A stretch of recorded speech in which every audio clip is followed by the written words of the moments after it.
If you enjoy what I do, here are ways to contribute. 1. Subscribe if you haven't already. 2. Smash the like or dislike, it helps tremendously. 3. Hit the bell icon for more on future release. 4. Share my content through Discord or any media platform. And 5. Donate, link in the description box below. And with that, let's move on.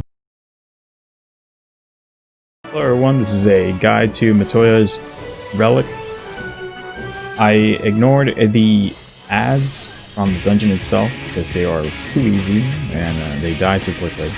First up, we have the Hard Rock, a tank buster that does magic damage. Make sure you pop mitigation as needed if you're playing a tank. Next up is the Petrified Peat.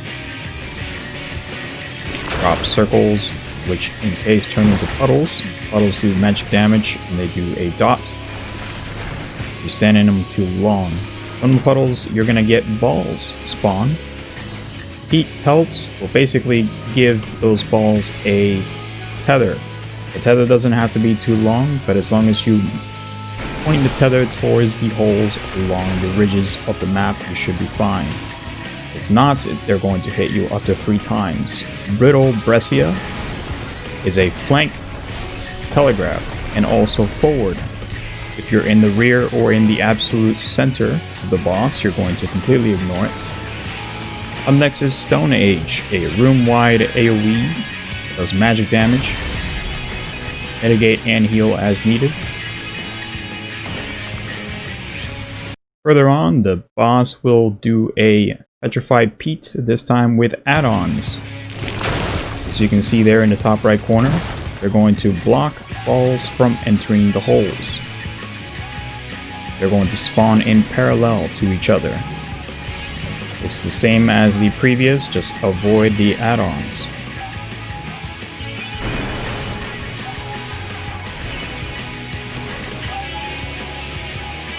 And here is another Brittle Brescia. Notice how I completely ignored the second telegraph and I just stepped forward.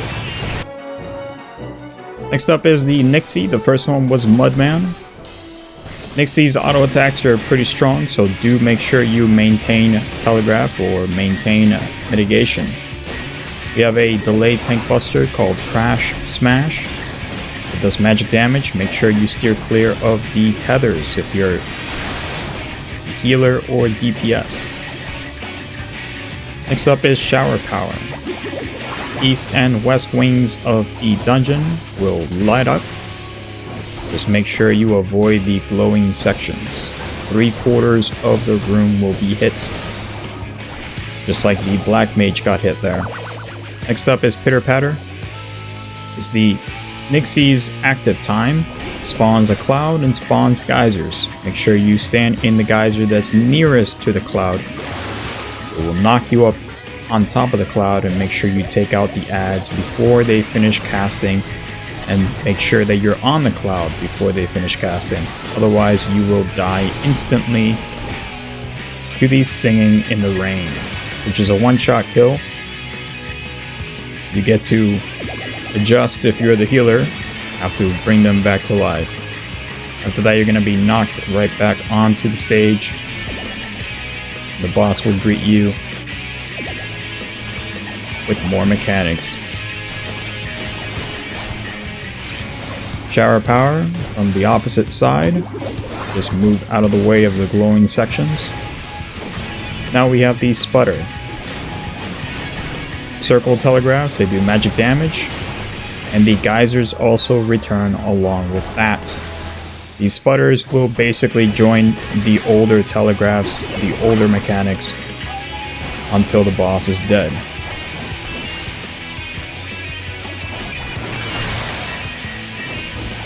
Before the final boss, we have the SpeedRUN Strat of using Return as soon as the Molten Phoebad or Feebad dies.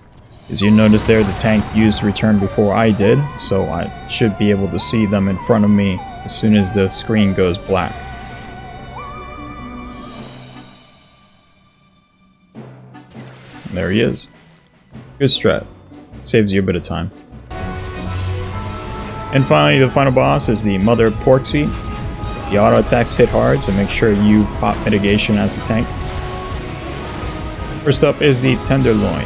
Does room-wide AoE, does magic damage. It does hit quite hard. Healers adjust. Next up is a Huff and Puff.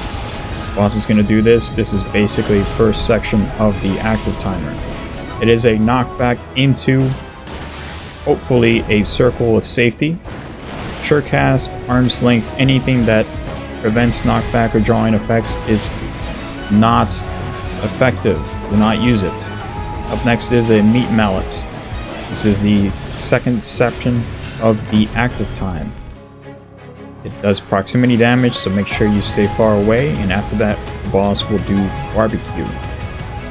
Avoid telegraphs, avoid line, avoid circles. Make sure you run from the boss. I did an example. I made sure that the healer was okay with it, just to basically show you guys what would happen if you ever were to stand in the dark sections. You instantly die to a crisp. That's what it's called, actually.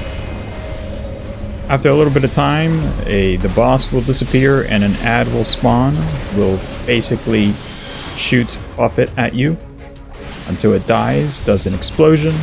You're going to go up into the section where the boss starts to activate her Huff and Puff. It's the same telegraph, it's the same mechanic, just make sure you move to avoid being pushed into the telegraph. Stay in the safe circle, and then we're going to continue on with the next mechanics. Eventually the boss will do Open Flame. It's basically no stack circles, they do magic damage.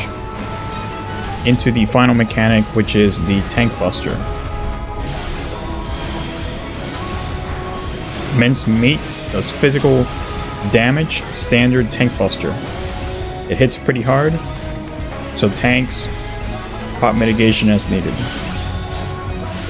And then after that, we're going to do a hard reset on mechanics with a Tenderloin. Just kill the boss. From this point on, just focus, take down the boss. It's just hard reset until the boss is dead. With that, I hope you guys enjoyed. Enjoy the rest of the clip.